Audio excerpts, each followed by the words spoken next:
Welcome back students. मैं स्वप्निल जैन आपका maths teacher स्वागत करता हूं बिनोरी लाइव क्लासेस में।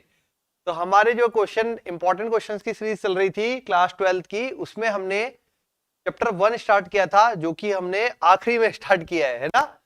रिवर्स ऑर्डर में चले हम लोग। तो चैप्टर 1 जो चल रहा था उसका फर्स्ट पार्ट कंप्लीट कर लिया था हमने। फर्स्ट पार्ट का वीडियो आप देख सकते हैं अपनी ऐप के अंदर और यूट्यूब पे बिनोरी लाइव क्लासेस के अंदर। अब आज सेकंड पार्ट करेंगे चैप्टर नंबर 1 का। जो चैप्टर नंबर 1 है अपना, वो है संबंध एवं फलन। ठीक है। इस बीच में थोड़ा सा स्टूडेंट्स को ज्यादा दिक्कत आ रही थी, तो मैंने कोशिश की है बेटा आपको सारे क्वेश्चन सॉल्व कराने की, जिससे आप अच्छे से अपनी तैयारी कर सके। चलिए अब आज क्वेश्चन स्टार्ट करते हैं। अच्छा, ये रिलेशन के बारे में हमने पहले क्या पढ़ा था। संबंध जो है वो हमारा पहला हिस्सा है इसमें, और फलन जो है वो दूसरा हिस्सा है। ठीक है। तो संबंधों को आर से शो करते हैं। किस किस की तरह के होते हैं? सबसे पहले स्वतुल्यता, सम्मितता और संक्रामकता। अगर ये तीनों ओके यस होती है तो हम बोलते हैं तुल्यता संबंध है, नहीं तो नहीं है। कोई भी अगर एक कंडीशन मना हो जाती है तो नहीं है। स्वतुल्यता मतलब खुद का खुद के साथ। सम्मितता मतलब ए रिलेशन बी और बी रिलेशन ए दोनों वैलिड होने चाहिए।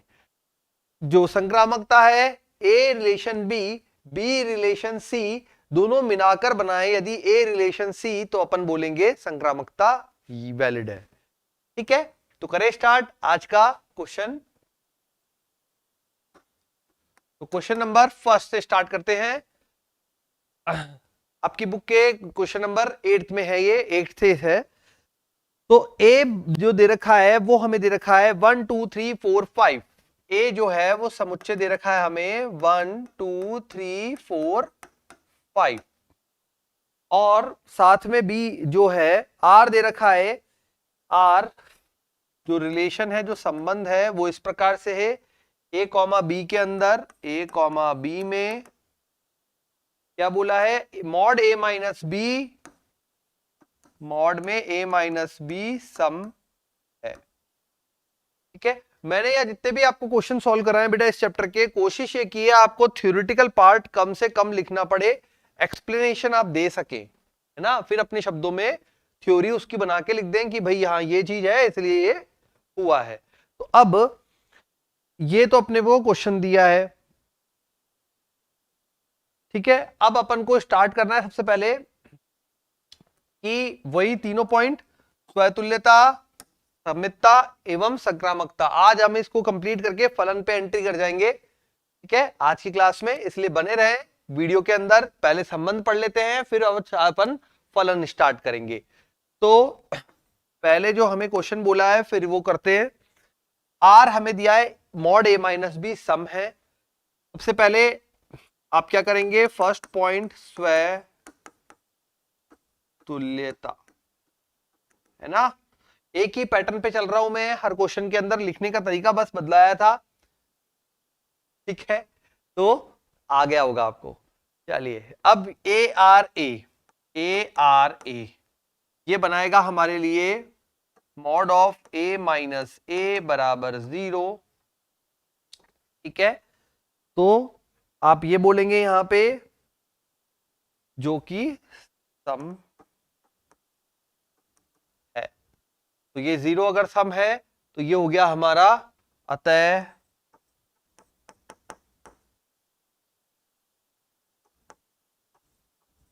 स्वतुल्यता, स्वतुल्यता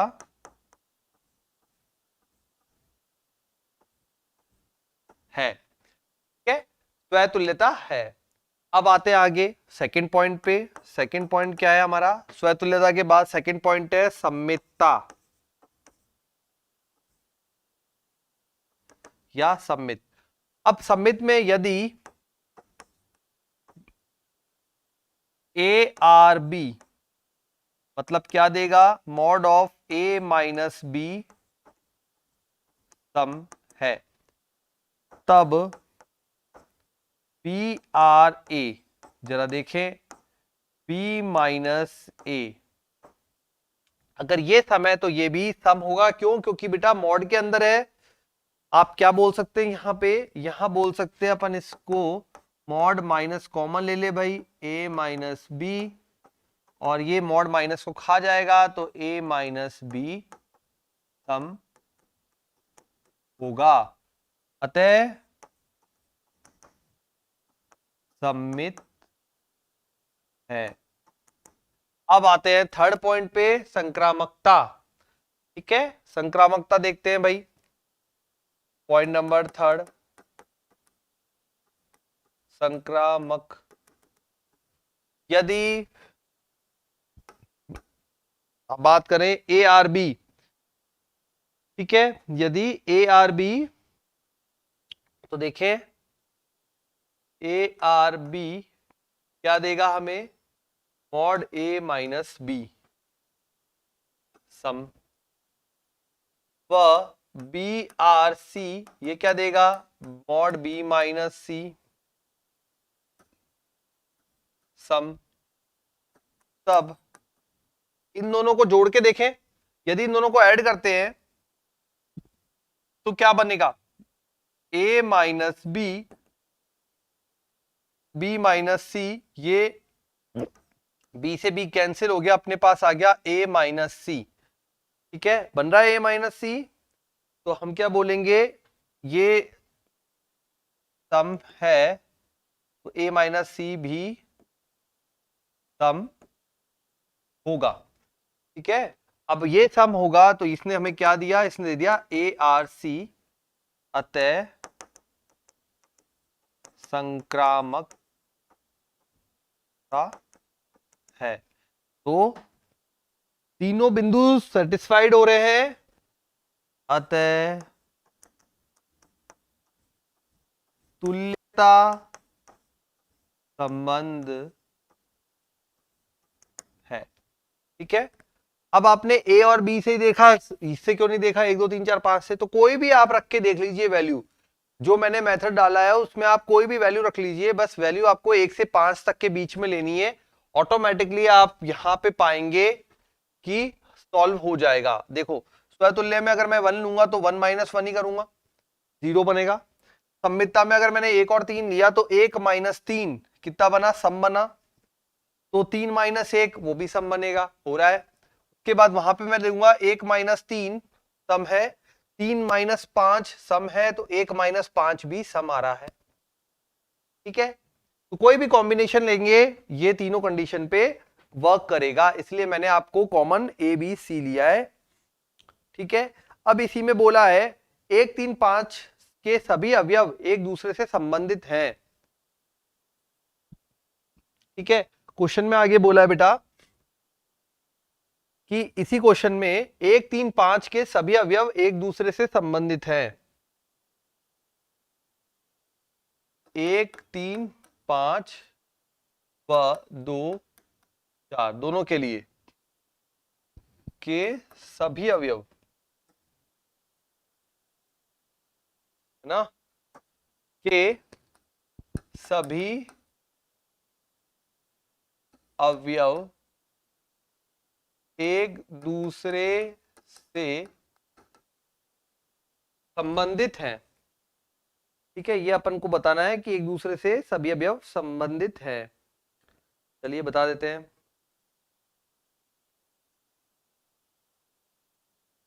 ठीक है, एक दूसरे से संबंधित हैं, यही बोला है, हाँ यही बोला है भाई।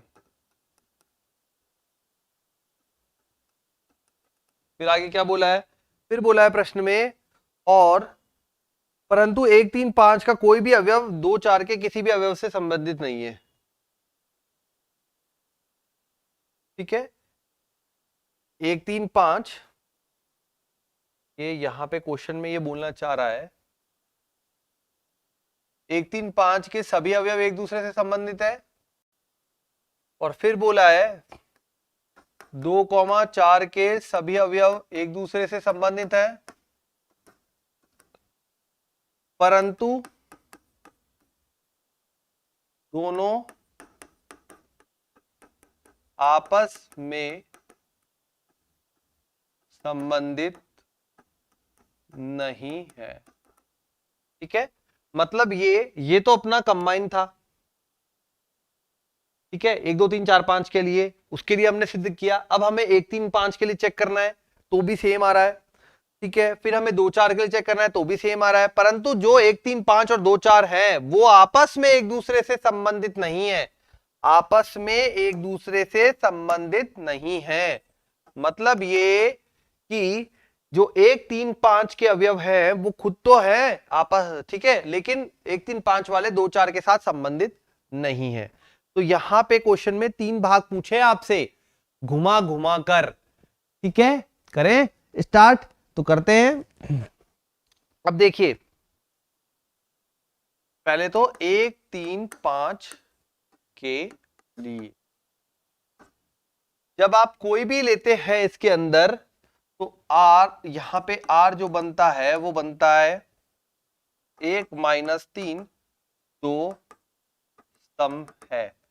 और चेक कर लीजिए, ठीक है, 3 -5 2 सम है, 1 -5 4 सम है। अतः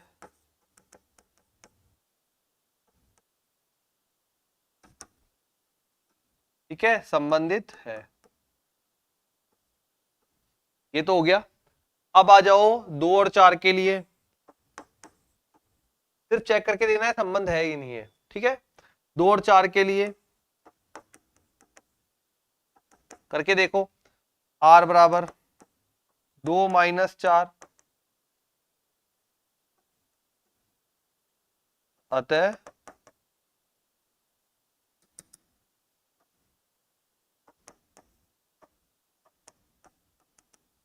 अब आपस में देखो दोनों के लिए, है ना, आपस में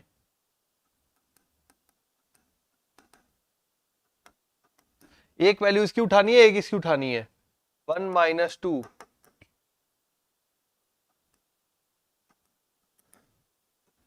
और करके देखो, 1 -4,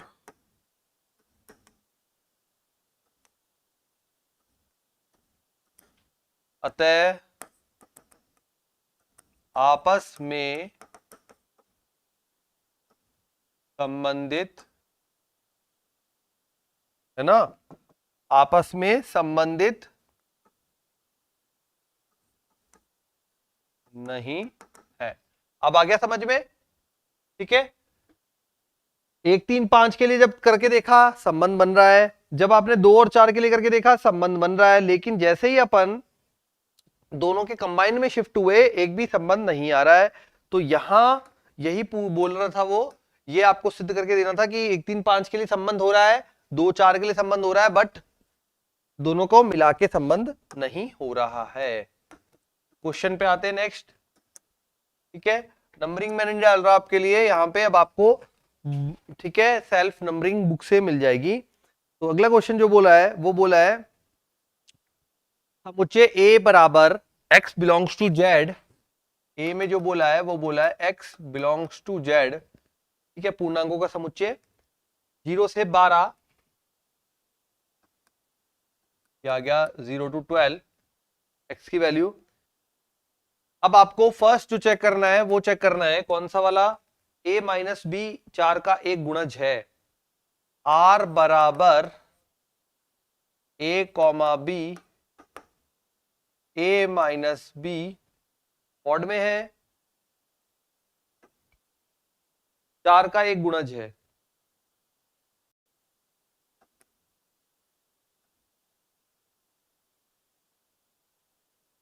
करें शुरू, वही अपना प्रोसेस वही रहेगा, करते जाओ जल्दी जल्दी।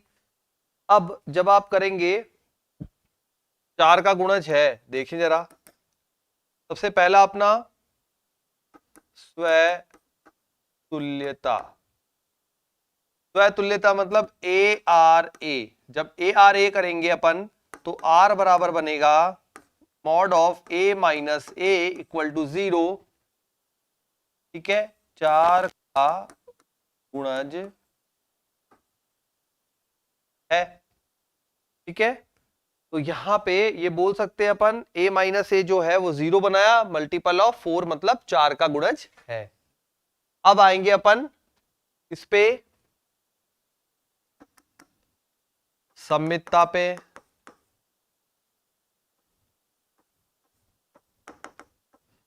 सममित में बोलूंगा मैं, यदि A R A, sorry A R B होगा ना सममित के लिए, तो ए आर बी कितना बन जाएगा, mod of A minus B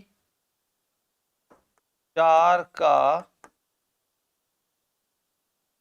गुणज है, तब B R A B minus A भी 4 का गुणज होगा। वो ये बोलना चाह रहा है कि भाई अगर a माइनस बी 4 का गुणज आ रहा है तो b माइनस ए भी तो सेम आएगा मॉड के अंदर, तो सेम आएगा तो वो भी 4 का गुणज होगा। अगर ये था तो ये होगा, ठीक है, ये होगा तो फिर क्या होगा, अपन बोलेंगे अतः सममित है।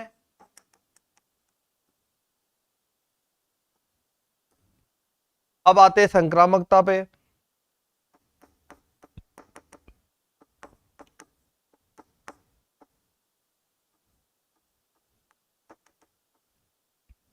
यदि ए आर बी कितना बनता है, mod of A minus B 4 का गुणज, व B R C mod of B minus C, ये भी बन रहा है 4 का गुणज,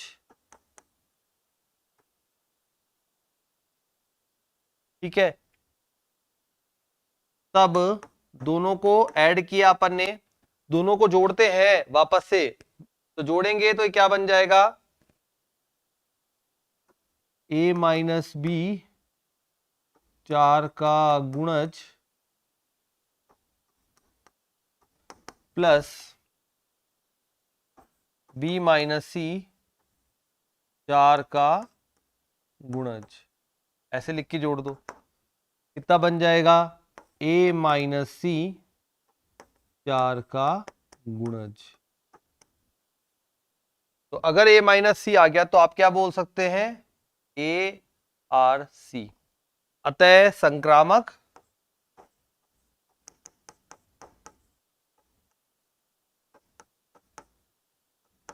होगा। अब संक्रामक होगा तो यहां देखो स्वतुल्य है, स्वतुल्य है, स्वतुल्य है, सममित है, संक्रामक है। अगर तीनों पॉइंट यस में आ रहे हैं तो कौन सा संबंध होगा, तुल्यता संबंध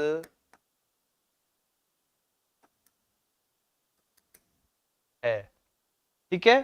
अब इसका दूसरा भाग दिया है a बराबर b, कर लेते हैं वो भी। सेकंड पार्ट में दिया है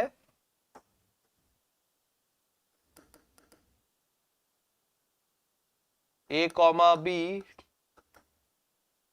a बराबर b, ये हमको बोला है सेकंड पार्ट में। वापस से वही सारी चीजें पॉइंट्स चेक करने, ठीक है, कोई इतना टफ नहीं है बेटा, आप स्टेप बाय स्टेप करोगे, कोई टफ नहीं है। होता क्या है, आप पहले से ही टफ मान लेते हो, मान लेते हो तो फिर वो कर नहीं पाते, ठीक है। चलो शुरू करें सेकंड पार्ट। तो अब अपन को बोला है a बराबर b है, इसका सॉल्यूशन देखें, स्वतुल्य,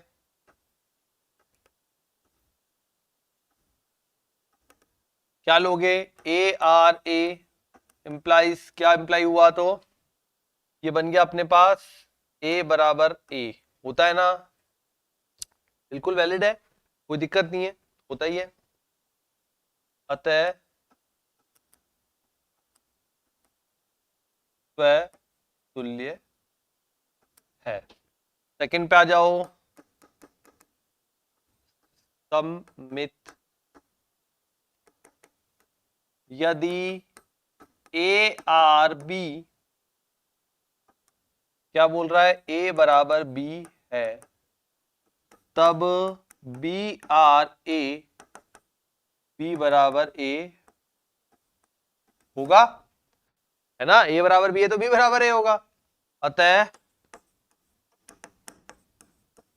सममित है। थर्ड पॉइंट, संक्रामक। देखो कितना इजी क्वेश्चन आ रहे हैं ना, बुक के ही क्वेश्चन है, आपकी एनसीईआरटी बुक के प्रश्न है, उसमें ही दे रखा है स्वतुल्यता, सममित और यहाँ पे संक्रामक।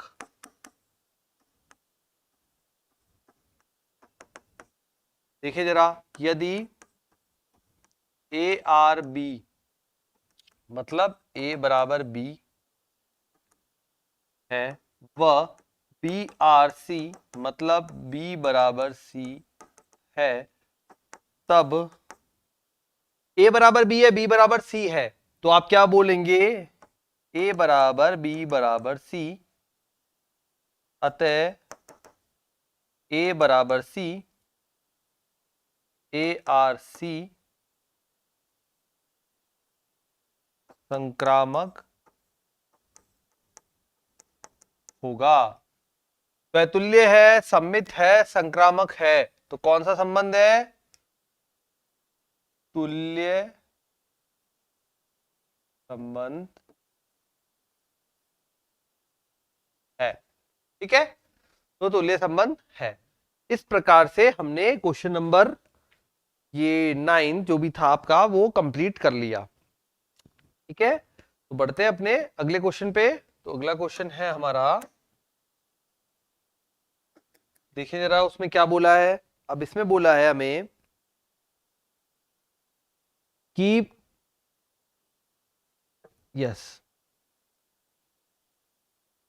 अब ये तुल्यता संबंध वाला पार्ट खत्म करते हैं यहीं पे, ठीक है। एक दो क्वेश्चन और ले लेता हूं, तो एक क्वेश्चन अच्छा लग रहा है छोटा सा, वो ले रहा हूं मैं। ये आपके जो मॉडल पेपर आया उसमें भी आया है, समुच्चय एन में, ठीक है, एन में आर इक्वल टू दे रखा है हमें ए कॉमा बी, साथ में बोला है ए माइनस बी बराबर, सॉरी ए बराबर बी माइनस 2, ए बराबर बी माइनस 2, और जो बी है वो ग्रेटर देन 6 है, ठीक है। और आपको ऑप्शन दे रखे हैं, फर्स्ट दिया है 2,4 बिलोंग्स टू आर, फिर दिया है आपको 3,8 बिलोंग्स टू आर, थर्ड दिया है 6,8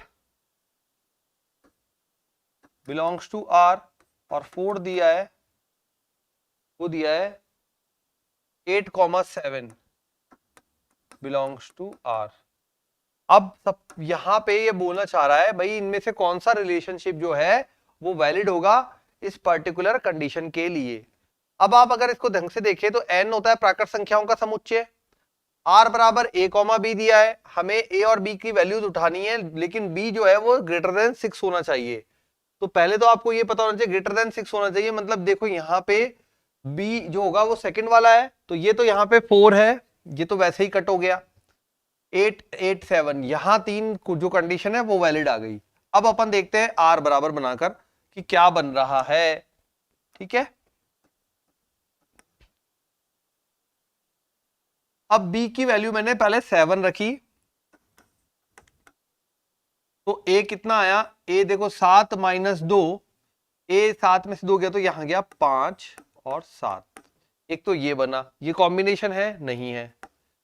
अब मैंने b की वैल्यू रख रहा हूं मैं 6 से बड़ी, 7 रखी, अब 8 रखी, b की वैल्यू 8 रखी, 8 माइनस 2 6, ठीक है, और आगे बढ़ता जाएगा, ठीक है। अब यहां पे देखो आप 6,8 मिल रहा है क्या आपको, मिल रहा है, बस हो गया काम। 5,7 होता तो वो होता आंसर, 6,8 है तो ये बनेगा आंसर, ये नहीं बनेगा तो ये आ गया अपना 6,8। आंसर आ गया। रिलेशन जो बनेगा, संबंध इनमें से वो 6,8 के लिए बनेगा। ठीक है, तो इस प्रकार से ये छोटा क्वेश्चन था वो अपन ने कंप्लीट कर लिया। ठीक है, तो अब चलते हैं अपन आगे अपने फलनों पर। ये अपना संबंध वाला पार्ट था वो यहाँ पे कंप्लीट होता है, और कुछ क्वेश्चन बचे हैं। देखो मैंने इंपॉर्टेंट क्वेश्चन यहाँ पे कवर कर दिए। जो फलन संबंध वाला पार्ट है उसमें इसी तरह के क्वेश्चन आने के चांस रहते हैं, इससे ज्यादा क्वेश्चन नहीं बनते। ठीक है, तो इस प्रकार के क्वेश्चन आप कर लेंगे। अब अपन चलते हैं फलनों पे। तो फलन जो है, पहले फलनों के प्रकार से शुरू करते हैं। फलनों के प्रकार। अब सबसे पहले आपको यह पता है ये कि जब भी प्रांत और परिसर है ना, क्लास 11th में पढ़ के आए, प्रांत परिसर सहप्रांत पढ़ के आए सभी। प्रांत, सहप्रांत और परिसर मतलब ये कि ए से बी में कोई फंक्शन डिफाइन है। ये ए है, बता रहा हूं मैं पूरा डिटेल में वापस से। ठीक है, जितना अपने लिए जरूरी है अभी समझने के लिए। तो ये ए है, को अपन बोलेंगे प्रांत, बी को बोलेंगे हम सहप्रांत, और बी में जिन अवयवों का प्रतिबिंब होगा उनको बोलेंगे परिसर। ठीक है, अब ये ए से बी में कोई फलन है, ये मैंने बोल दिया। फलन जो है वो बोल रहा है एक्स स्क्वायर। ए के पास जो एलिमेंट है या अवयव है वो है 1, 2, 3 एंड 4। बी के पास है प्रांत में अवयव है वो है 1, 4, 9, 10 और 16। ठीक है, ये कुछ इस तरह का ए और बी है, प्रांत और सहप्रांत बने हुए हैं। पहले आराम से ये समझ लें, प्रांत और सहप्रांत बने हुए हैं। फलन जो है वो fx बराबर एक्स स्क्वायर है। ठीक है, तो ये अपना हो गया प्रांत सहप्रांत। अब देखो, ये आपको पता है यहां पे fx बराबर एक्स स्क्वायर बोला है। अब अगर fx बराबर एक्स स्क्वायर बोला है तो क्या क्या कॉम्बिनेशन बनेंगे? 1 का 1 से, 2 का 4, 3 का 9 एंड 4 का 16। ठीक है, कोई भी फलन तभी डिफाइन होगा जब सहप्रांत का अवयव प्रांत में है। ठीक है, उसके अलावा प्रांत में ये ध्यान रखें कुछ भी बिना जॉइंट के खाली नहीं छूटना चाहिए। मतलब ये कहना चाह रहा हूं कि हर एक का एक अवयव यहां पे होगा ही होगा। ठीक है, तो कुछ भी खाली नहीं छूटना चाहिए। एक एक ही, अब पहले आप एक एक ही से छोड़ो, पहले आप प्रांत समझो। तो प्रांत क्या बना? प्रांत बना बेटा 1, 2, 3, 4। ठीक है, सहप्रांत क्या बना? ये बना 1, 4, 9, 10, 16 बन गया। परिसर क्या बना? जो काम में आए अवयव।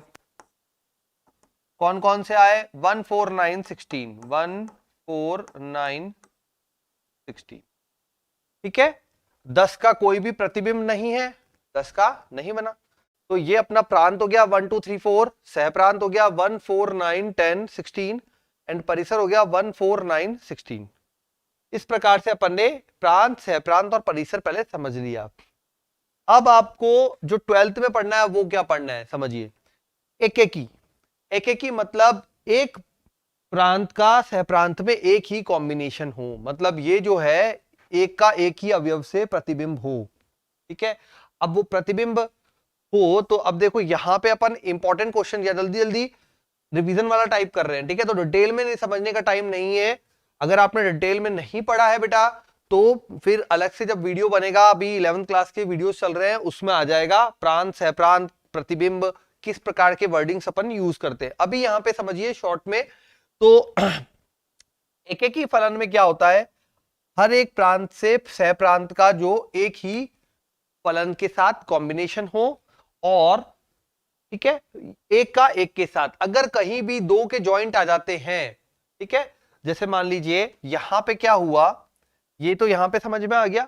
यदि ये आ गया -1 तो इसका भी क्या होगा, यहां पे जाएगा। तो यह एक एक ही नहीं होगा, है ना। एक एक ही था, यहां तक एक एक ही है, ठीक है, यहां तक एक एक ही है, और जैसे ही हमने -1 इसमें ऐड कर दिया तो यह एक एक ही नहीं रहा। क्यों नहीं रहा? क्योंकि इसके जो बी में 1 है उसके दो प्रतिबिंब बन रहे हैं, 1 एंड -1, ठीक है, इसलिए एक एक ही नहीं रहा। आगे बात समझ में? तो ये फलन जो है वो इस कंडीशन में एक एक ही हो गया, इसे बोलेंगे अपन एक एक ही फलन, ठीक है। अब एक एक ही फलन समझ में आ गया कि प्रांत और सहप्रांत जो है उसमें एक ही जॉइंट होगा, है ना, एक वैल्यू प्रांत के लिए एक ही सहप्रांत में वैल्यू डिफाइन होगी, तब वो कहलाएगा एक एक ही फलन। अब एक एक ही फलन के बाद हमारे आता है आच्छादक फलन। आच्छादक फलन में क्या होता है?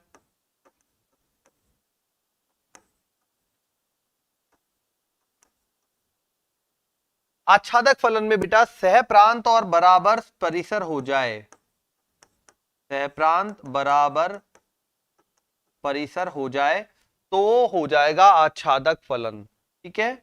आच्छादक फलन कौन सा होगा? जिसमें सहप्रांत बराबर परिसर हो जाए। इसका मतलब सह प्रांत में जो भी मान आ रहे हैं वो सब जॉइंट्स हो जाए प्रांत के साथ, कोई भी अकेला ना छूटे तो कहलाएगा परिसर, ठीक है। तो सह प्रांत बराबर परिसर, देखो यहां पे सह प्रांत में तो 1 4 9 10 16 आ रहा है, लेकिन 10 का कोई भी जॉइंट नहीं मिला आपको, इसलिए अपन ने क्या लिख दिया परिसर में जाके 1 4 9 16, ठीक है। तो ये होगा, दोनों कंडीशन को सेटिस्फाई करेंगे, उन्हें बोलेंगे एक एक ही आच्छादक फलन, मतलब उनका एक ही रिलेशन है, एक ही फलन में है, और आच्छादक है मतलब सहप्रांत बराबर परिसर है, ठीक है। तो ये अपन ने पढ़ा एक एक ही आच्छादक, किस प्रकार से आपको एक एक ही फलन और आच्छादक फलन होता है, ठीक है। अब अपन को दिया हुआ है, मान लीजिए ये दिया हुआ एग्जाम्पल में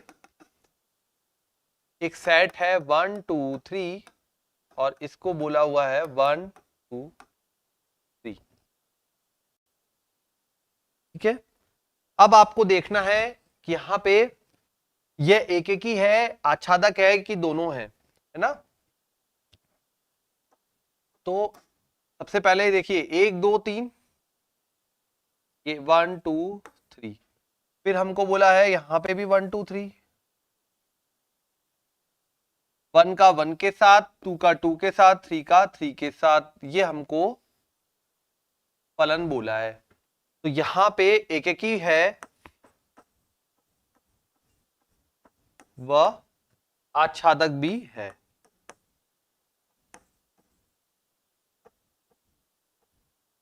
ठीक है। एक एक ही व आच्छादक दोनों हैं, इसमें पता लगा कैसे? 1 का 1 के साथ, 2 का 2 के साथ एंड 3 का 3 के साथ।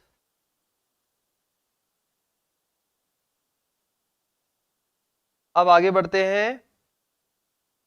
क्या गणित वाला क्वेश्चन भी ऐसे करने? नहीं, आप गणितीय जो रूप में क्वेश्चंस आएंगे उनको सॉल्व करने का तरीका अलग रहेगा, ठीक है, जिसमें आप ये बना सकते हैं, प्रांत और परिसर शो कर सकते हैं, प्रांत सह प्रांत परिसर, उसमें आप इस विधि को यूज कर सकते हैं।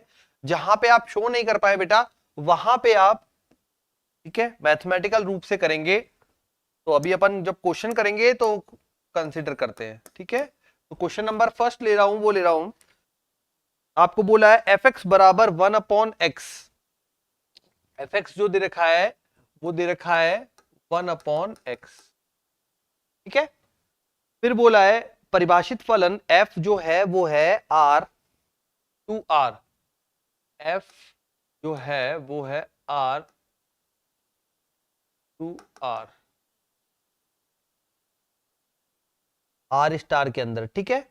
और बोला है एक एक ही तथा आच्छादक आपको दिखाना है, r जो है स्टार वो है सभी ऋणोत्तर वास्तविक संख्याओं का समुच्चय, r स्टार, ठीक है, वो है ऋणोत्तर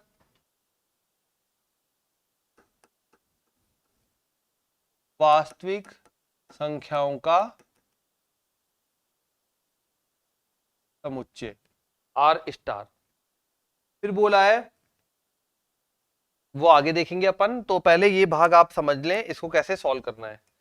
अब हमें इसको सॉल्व करने के लिए देखो, अब ऐसा नहीं, ऋणोत्तर का मतलब क्या है कि इसमें सारी वैल्यू है लेकिन जीरो नहीं है। क्यों? क्योंकि यहाँ पे 1/0 जब ले लोगे तो वो वैल्यू को इन्फिनिटी बना देगा। ठीक है, तो अब चेक करते हैं अपन एक एक पार्ट के लिए। तो देखिए यहाँ पे सबसे पहले fx जो दिया है हमें 1/x दिया है। ठीक है, अब जब आप f1/x यहाँ पे यूज करेंगे तो यहाँ पे हमारा fx जो है वो 1/x है ना। चलिए, अब जब अपन बोलते हैं फर्स्ट एकेकी के लिए तो हम लिखते हैं यदि f(x1) बराबर f(x2) हो तो x1 बराबर x2 होने पर एकेकी होता है। जरा देखें, हमने लिखा f(x1) बराबर f(x2), 1/x1 बराबर 1/x2, x1 बराबर x2, अतः एकेकी फलन है।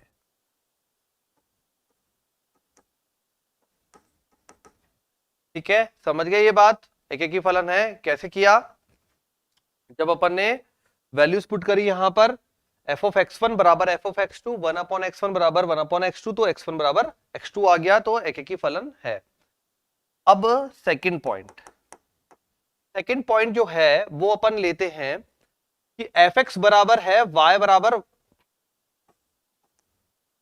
1/x, तो x बराबर क्या आएगा बेटा? x बराबर आ जाएगा आपके पास 1/y। ठीक है, तो x बराबर 1/y आ गया। अब इसे आप और क्या लिख सकते हैं? देखो ये समझना है, यहां पे थोड़ा सा डिफरेंट है। ये क्या किया मैंने, यहाँ पे fx को अपन y बोलते हैं ना, तो y बराबर 1/x लिखा, y बराबर 1/x लिखा, तो x बराबर कितना आ गया? 1/y आ गया। हो गया इतना, ये समझ में आ गया। y बराबर 1/x है तो x बराबर 1/y। अब ये x बराबर 1/y जो यूज कर रहे हैं अपन, यहां पे मैं fx बनाता हूं इसकी हेल्प से। तो f(x) बराबर कितना बोला है? 1/x बराबर 1/1/y, जो कि हमें क्या देगा? y। तो f(x) ने हमें y दे दिया। अब y में कौन कौन से मान है? ठीक है, fx में अगर y आ गया तो हम क्या बोलेंगे? y तो होता है fx, होता है ना, तो fx में y आ गया, अतः आच्छादक है। ठीक है, यदि इस कंडीशन को सेटिस्फाई किया तो एकेकी, यदि इस कंडीशन को सेटिस्फाई किया y बराबर fx वापस घूम के आ गया तो आच्छादक। ठीक है, अब इस प्रश्न में क्या बोला है आगे? इस प्रश्न में बोला है इसने आगे कि यदि मैं ये जो r स्टार से r स्टार पे जा रहा है उसकी जगह n से r स्टार कर दूं तब क्या चेंजेस आएगा। ठीक है, तो बोल रहा है वहां पे क्वेश्चन में यदि n to r स्टार कर दूं तब क्या चेंजेस आएगा। तो तब भी अपन वही विधि यूज करेंगे। तो मैंने विधि यूज करी आपकी n से स्टार के लिए, एकेकी के लिए, तो आप बोलेंगे f(x1) बराबर f(x2), तो 1/x1 बराबर 1/x2, तो x1 बराबर x2। एकेकी का काम तो हो गया, आता है एकेकी है। अब n से स्टार r स्टार में क्या हुआ?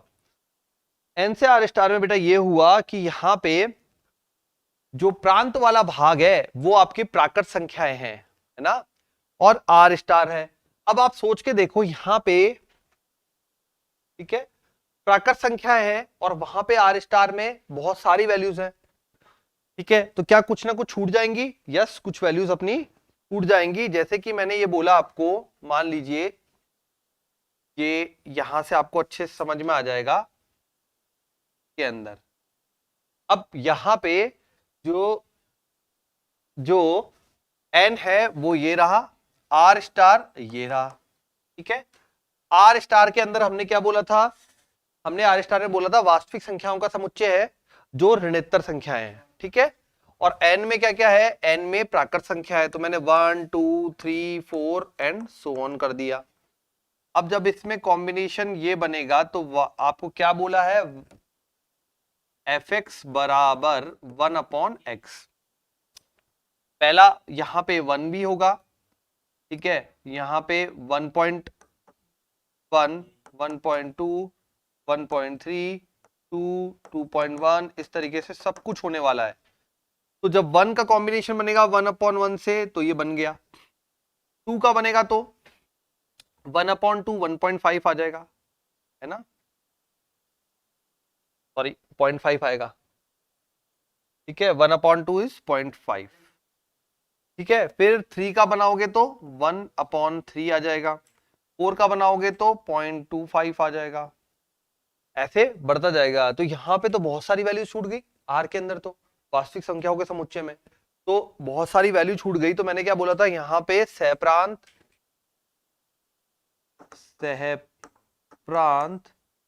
इज नॉट इक्वल टू परिसर,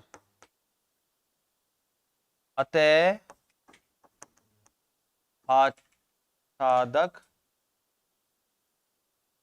नहीं है, ठीक है, अतः आच्छादक नहीं है।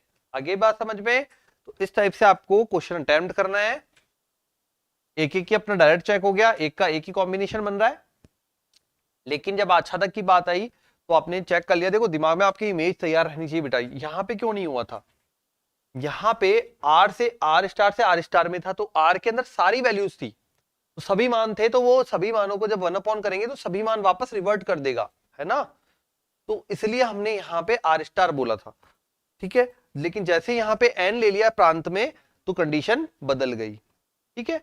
चलिए अब चलते हैं सेकंड क्वेश्चन पे। क्वेश्चन नंबर 2 जो बोला है उसमें बोला है हमें, क्वेश्चन नंबर सेकंड के अंदर बोला है फलनों की एकेकी तथा आच्छादी गुणों की जांच कीजिए। जो फर्स्ट पार्ट है वो है fx बराबर एक्स स्क्वायर, fx बराबर एक्स स्क्वायर, और जो फलन डिफाइन है वो n से n में है, ठीक है, n to n में फलन डिफाइन है। करते हैं अब इसको सॉल्व। एक्स स्क्वायर बोला है, n से n में फलन डिफाइन बोला है। अब यहां पे एकेकी है क्या नहीं है पहले वो चेक करेंगे। तो सॉल्यूशन पार्ट में गए आप, लिखा आपने fx1 बराबर fx2, जब ये लिखेंगे तो यह बनेगा x1 स्क्वायर बराबर x2 स्क्वायर, ठीक है। तो यहां पे आ जाएगा अपने पास वैल्यूज पुट करते ही, देखो यहां पे ये n से n में है तो x1 बराबर x2, ठीक है। क्यों, क्योंकि यहाँ पे प्लस और माइनस वाला तो चलेगा नहीं, स्क्वायर में है। अब स्क्वायर में है तो सिर्फ प्लस वाली जो वैल्यूज हैं वो केवल और n में क्या रहेगी, प्लस वाली रहेगी ना, प्राकृत संख्याओं का समुच्चय है, ठीक है। तो x1 बराबर x2, अतः ये क्या हो जाएगा, एकेकी फलन हो जाएगा। अब आगे बढ़े, आच्छादक चेक करते हैं। देखो मैंने ये बनाया आपके लिए ये, और ये हो गया अपना, ये भी n है, ये भी n है, 1 2 3 4 5 6 so on, 1 2 3 4 5 6 7 and so on। हमको बोला है, ये क्या बोला है, fx बराबर एक्स स्क्वायर, 1 का स्क्वायर होगा 1, 2 का स्क्वायर होगा 4, 3 का स्क्वायर होगा जाके यहाँ पे 9, 4 का होगा 16, ठीक है। एक का एक कॉम्बिनेशन आ रहा था इसलिए हमने एक एक ही तो हमारा आ गया था, और हमने यहां बोल दिया था इससे एक एक ही है। अब देखो यहां पे सहप्रांत जो है नॉट इक्वल टू परिसर, अतः क्या बोल सकते हैं हम, आच्छादक नहीं होगा। ठीक है, तो सारा जो खेल है वो डिपेंड करता है आपके फलन कौन सी समुच्चय में डिफाइन है। यहां पे प्राकृत संख्या के समुच्चय में डिफाइन था n से लेकर n तक, तो उसके अकॉर्डिंग हमने बोल दिया कि जो फलन है वो एक एक ही है पर आच्छादक नहीं है। अब आते हैं सेकंड पार्ट पे। सेकंड में बोला है z से z। क्वेश्चन में हमें बोला है z से z फलन सेम है शायद, fx बराबर x स्क्वायर। तो सेकंड पार्ट में बोला है fx बराबर x स्क्वायर, और फलन जो डिफाइन है वो डिफाइन है f z टू z। ठीक है, z से z में डिफाइन है। z क्या होता है हमारा? पूर्णांकों का समुच्चय। ठीक है, अब मैं आपको यहां पे इस क्वेश्चन को पूरा ही समुच्चय बना के करके दिखाता हूं। देखो यहां पे हम बनाते हैं सबसे पहले, ये z हो गया हमारा, ये भी यहां पे z हो गया। दोनों में बोला है fx बराबर x स्क्वायर। ठीक है, यहां पे हो गया वैल्यूज कौन कौन सी होगी z में? -1 और इस प्रकार से चलेगी ना। ठीक है, तो ये बेटा अपन वैल्यू पुट करते हैं z से z के अंदर। अब z में अपने पास होता है देखो -1 -2, बीच में 0 1 2। ठीक है, ये इस तरीके से चलता रहेगा। अब देखते हैं यहाँ पे जो -1 का स्क्वायर बनेगा वो क्या बनेगा? +1 बनेगा। ठीक है, और +1 का स्क्वायर भी +1 बनेगा।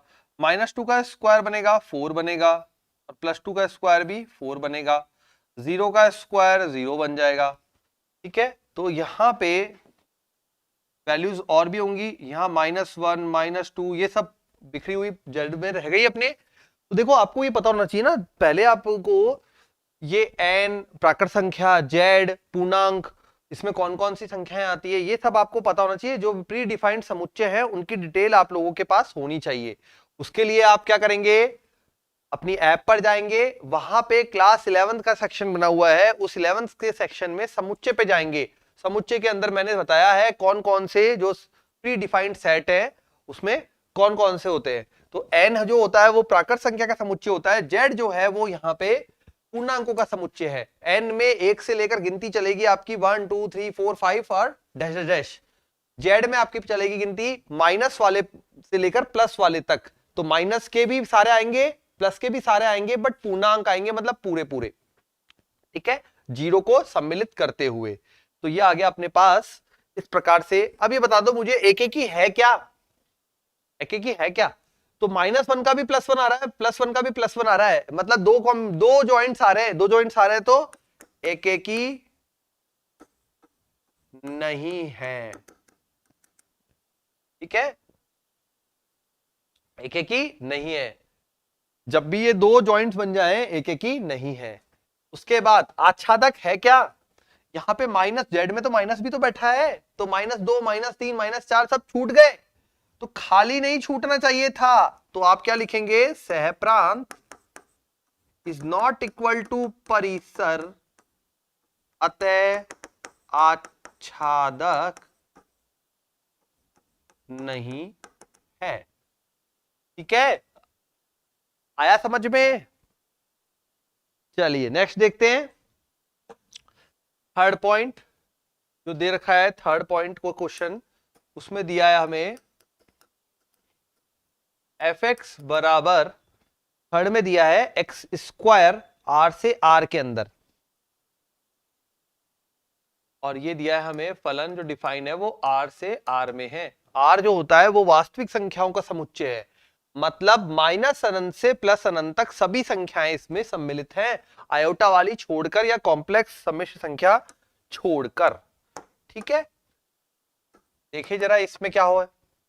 अब मैं इसी विधि से समझाता हूं आपको, जो जल्दी समझ में आएगा मेरे हिसाब से। जो स्टूडेंट का रेस्पॉन्स आ रहा है वो इस विधि से इजी पढ़ रहा है, तो यही विधि करो ना, क्या दिक्कत है, बिल्कुल वैलिड है। fx बराबर एक्स स्क्वायर, r यहां पर भी है यहां पे भी है, ले ले संख्याएं, कुछ माइनस की ले लेते हैं जीरो ले लेते हैं, प्लस की ले लेते हैं, पॉइंट की ले लेते हैं, ठीक है। जरा देखें स्क्वायर कर करके, तो 5 का ये -1 का स्क्वायर सबसे पहले +1, 1 का स्क्वायर अगेन +1, -2 का स्क्वायर प्लस का 4, +2 का स्क्वायर प्लस का 4, 5 का स्क्वायर 25, तो 0.5 का 0.25, है ना। तो माइनस वाली वैल्यूज तो हमेशा छूट जाएगी। अब आर में माइनस वाली वैल्यूज होती हैं, -1, -2, -3। अब एक एक ही है क्या? एक एक ही नहीं है। क्या बोलेंगे कि आप कोई भी एक एग्जांपल लेके बोल देंगे, एक के +1 के 2 प्रतिबिंब आ रहे हैं, इसलिए एक एक ही फलन नहीं है। 2 प्रतिबिंब कैसे आ रहे हैं? एक तो -1 के साथ और एक +1 के साथ, ठीक है। उसके बाद आप बोलेंगे सह प्रांत इज नॉट इक्वल टू परिसर, अतः आच्छादक नहीं, ठीक है। ये हो गया अपना क्वेश्चन कंप्लीट, है ना। देखो इजी। अब आप अगर मैथमेटिकल फॉर्म में फंसे हुए हैं तो बेटा दिमाग आपको वहां से बाहर निकालकर यहां लगाना पड़ेगा, इजीली हो जाएगा, ठीक है। तो क्वेश्चन नंबर जो इसका 4th पार्ट है वो लेते हैं। f(x) बराबर x³ f(x) बराबर x³ और f जो डिफाइन है वो है n से n में। अब तो आपको ध्यान रहेगा n जो है वो प्राकृत संख्या का समुच्चय है जिसके अंदर 1 2 3 4 होता है, ठीक है, और 0 नहीं होता, माइनस की संख्या नहीं होती। ये हो गया अपना n, यहां पे भी आ गया n, ठीक है, दोनों आ गए n। n में अपने पास जो वैल्यू रहेंगी वो रहेंगी 1 2 3 4 5 एंड सो ऑन। जो फलन जो बोला है वो हमें बोला है f(x) बराबर x³, ठीक है, f(x) बराबर x³। अब जरा देखिए 1 का क्या कॉम्बिनेशन बनेगा। 1 का बनेगा 1 होता है इसमें, 2 का बनेगा 8 होता है इसमें, 3 का बनेगा 27 होता है इसमें, ठीक है। एक एक ही बन रहा है क्या? देखते जाओ जल्दी जल्दी।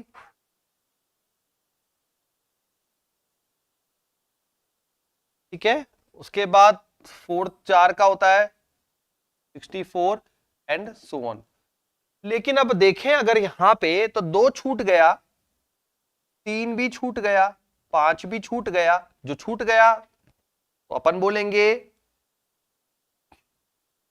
बी, आप ये बोलेंगे बी के प्रत्येक अवयव का एक ही ए में प्रतिबिंब है, अतः यह एक एक ही फलन है। अब ये लिखने वाली थ्योरी है वो आप लिख देंगे, ठीक है।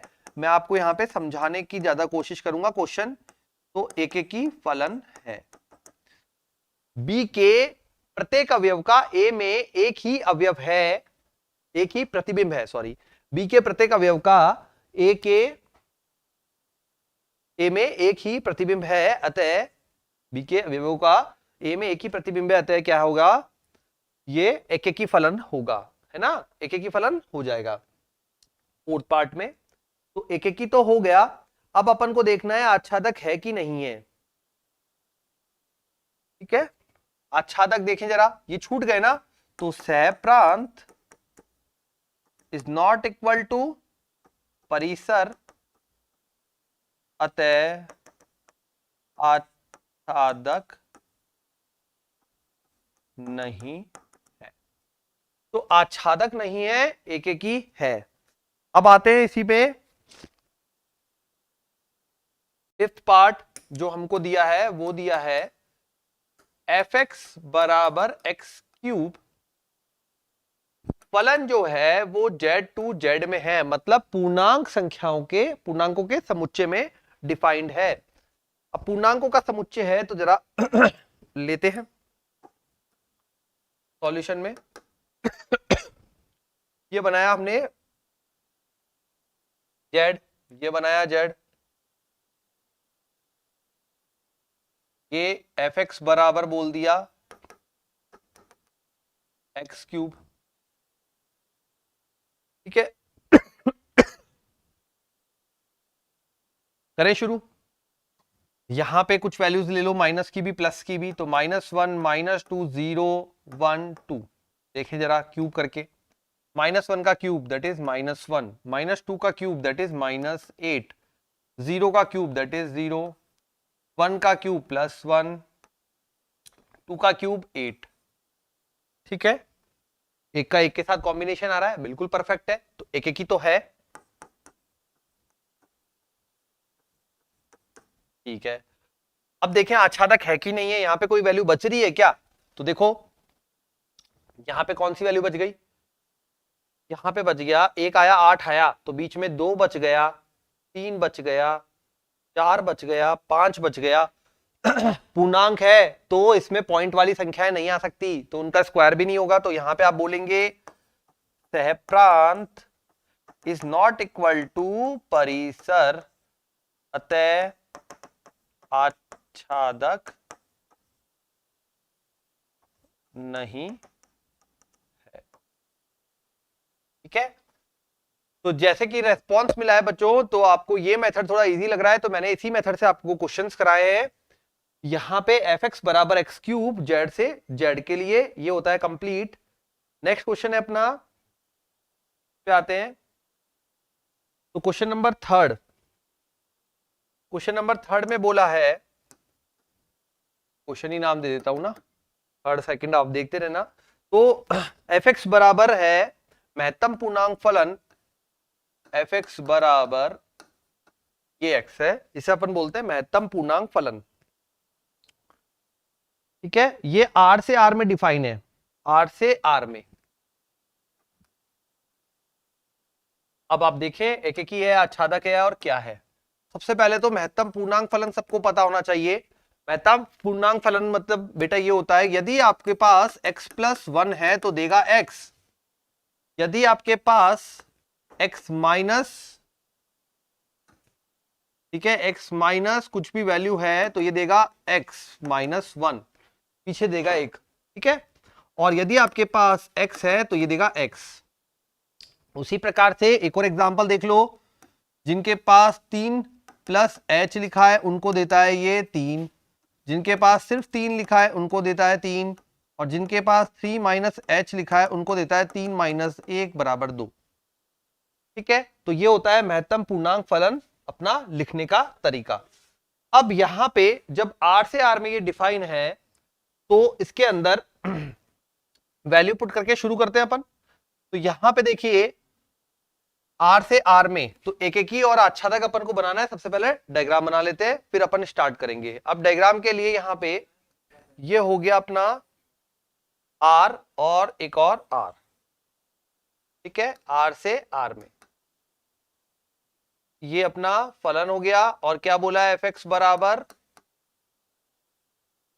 महत्तम पूर्णांक फलन x।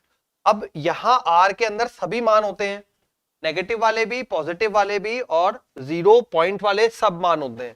तो यहां पे कुछ मान ले लेते हैं अपन, जैसे मैंने लिया -1 -2 -1.5 +1.5 2 3, ठीक है। अब जब आप इसमें बोलेंगे कि यहां पे ये क्या मान देगा, तो ये हमेशा पूर्णांक में कन्वर्ट कर देगा वैल्यू को, है ना। जो भी मान होगा हमारे पास उसको ये किस में कन्वर्ट कर देगा, पूर्णांक में बदल देगा। तो अगर पूर्णांक में बदल देगा तो आगे नहीं जाने देगा, पीछे लेके आ जाएगा। तो मैं यहाँ पे आपको पॉजिटिव वालों के लिए समझा देता हूं पहले। तो जैसे कि एक बार वैल्यूज थोड़ी पॉइंटों में लेते हैं ना, तो ये हो गया, मान ली पॉइंट में वैल्यू होगी अपने पास 0.5 1.5 2.6 3.2। अब जब इसमें ये अप्लाई होगा तो 0.5 कर देगा इसको 0, इसको कर देगा 1, ठीक है, इसको कर देगा 2, इसको कर देगा 3। तो यहां पे पॉइंट वाले वैल्यूज 0.1 0.2 -0.3 ये सब स्पेयर रह गई। तो एक बात यहां पे और है, अगर ये 0.5 को इसने 0 किया है तो 0.6 के लिए क्या करेगा, के लिए भी 0 कर देगा, है ना। पीछे लेके आता है पॉइंट वाले में, तो ये अगर 0.7 है तो उसको भी क्या कर देगा, उसको भी 0 कर देगा। तो यहां पे एक से ज्यादा प्रतिबिंब बन रहे हैं तो अपन बोलेंगे एकेकी नहीं है, ठीक है, एकेकी नहीं है। अब आते हैं यहां पे, क्या ये आच्छादक है, तो सहप्रांत इज नॉट इक्वल टू परिसर। सहप्रांत जो है वो परिसर के बराबर नहीं है, क्यों, क्योंकि ये देखो खाली रह गए, ठीक है, एक्स्ट्रा कुछ भी नहीं बचना चाहिए था, यहां पे एक्स्ट्रा बच रहा है, तो सहप्रांत इज नॉट इक्वल टू परिसर, अतः आच्छादक नहीं है। ओके, तो ये होता है अपना क्वेश्चन कंप्लीट। अपन को बोला था महत्तम पूर्णांक फलन को चेक करके बताइए कि ये R से R के लिए एकेकी है कि नहीं और आच्छादक है कि नहीं। हमने बता दिया एकेकी नहीं है और आच्छादक नहीं है। तो बेटा कंप्लीट होता है ये अपना। अब आगे के वीडियो में करेंगे अपन आगे के क्वेश्चंस, तो बने रहना है और पढ़ाई करते रहना है बच्चों, ठीक है। और जो भी स्टूडेंट जी मेंस की प्रिपरेशन कर रहे हैं और अपना मई वाला जो अप्रैल वाला जो पेपर होने वाला है उसके फॉर्म भर रहे हैं बेटा, उनके लिए अपन जो पुराना जो अभी पेपर हुए हैं कंप्लीट जनवरी के अंदर, उसके पूरे सॉल्यूशन प्रोवाइड करने वाले हैं। तो मिलेंगे कहां पर, बिनोरी लाइव क्लासेस पर। तो जुड़े रहना है और पढ़ाई को अपना कंटिन्यू करना है, ठीक है। मिलते हैं अपनी अगली क्लास में, बाय बाय, टेक केयर।